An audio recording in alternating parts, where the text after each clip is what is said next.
So I want to go over building benchmark movements into your training programs.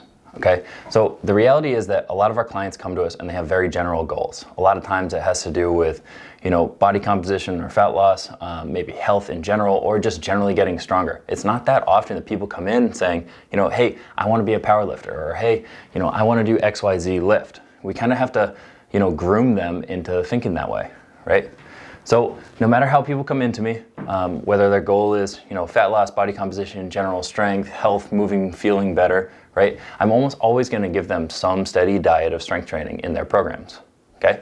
But right from the beginning, even if they don't know it, I'm starting to build in movements that I consider to be like benchmark movements because I see them as great ways to build strength, but I also know that they're movements that are going to be empowering for them as they progress along. So a lot of times this is things like, deadlift variations, whether that's just kettlebells or trap bar or barbell variation over time, right? Some form of squat variation and some press, whether that's, with a bar or dumbbells, or maybe even just push-ups and then pull-ups oftentimes, right?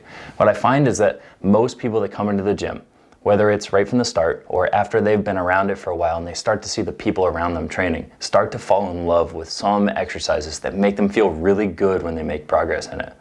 So for a lot of people that have never done it, doing their first pull-up is one of those things. Doing 10 perfect push-ups is one of those things. For a lot of other people, something like, deadlifting their body weight or deadlifting some certain amount over time is really, really empowering. So I find it to be really important for me as far as, making progress over time to build in these movements, not because they want them when they come in the door, but because I think it's going to help them reach their goals.